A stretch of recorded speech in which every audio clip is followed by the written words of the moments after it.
Actions always speak louder than words, and with one small gesture, we can change a person's life, as the story tells us.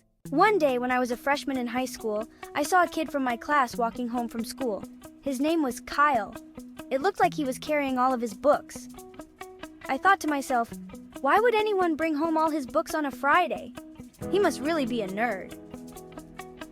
I had quite a weekend planned, parties and a football game with my friend the following afternoon, so I shrugged my shoulders and went on. As I was walking, I saw a bunch of kids running toward him. They ran at him, knocking all his books out of his arms and tripping him so he landed in the dirt. His glasses went flying, and I saw them land in the grass about 10 feet from him. He looked up and I saw this terrible sadness in his eyes. My heart went out to him. So I jogged over to him, and as he crawled around looking for his glasses, I saw a tear in his eye. I handed him his glasses and said, "Those guys are jerks. They really should get lives."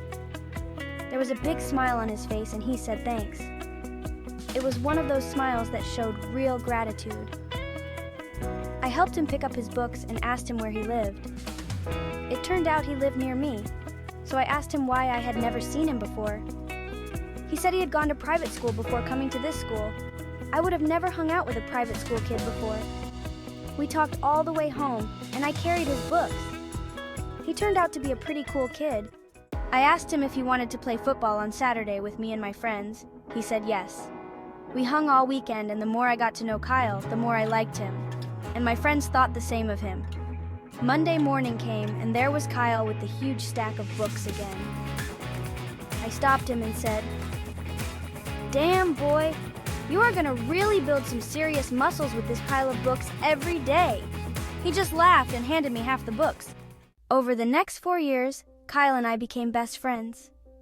When we were seniors, we began to think about college. Kyle decided on Georgetown, and I was going to Duke. I knew that we would always be friends, that the miles would never be a problem. He was going to be a doctor, and I was going for business on a football scholarship. Kyle was valedictorian of our class.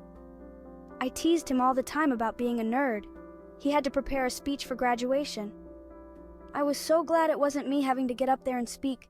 Graduation day arrived. I saw Kyle and he looked great.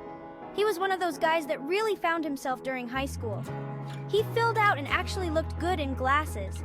He had more dates than me and all the girls loved him. Boy, sometimes I was jealous. Today was one of those days. I could see that he was nervous about his speech. So I smacked him on the back and said, "Hey, big guy, you'll be great." He looked at me with one of those looks, the really grateful one, and smiled. Then he said, "Thanks." As he started his speech, he cleared his throat and began. Graduation is a time to thank those who helped you make it through those tough years. Your parents, your teachers, your siblings, maybe a coach, but mostly your friends. I am here to tell all of you that being a friend to someone is the best gift you can give them. I am going to tell you a story. He told the story of the first day we met. He talked of how he had cleaned out his locker so his mom wouldn't have to do it later and was carrying his stuff home. He looked hard at me and gave me a little smile and said, "Thankfully, I was saved." My friend saved me from doing the unspeakable. I heard the gasp go through the crowd. He told us all about his weakest moment. I saw his mom and dad looking at me and smiling that same grateful smile. Not until that moment did I realize its depth. Never underestimate the power of your actions. With one small gesture, you can change a person's life, for better or for worse. God puts us all in each other's lives to impact one another in some way. Look for God in others. Friends are angels who lift us to our feet when our wings have trouble remembering how to fly.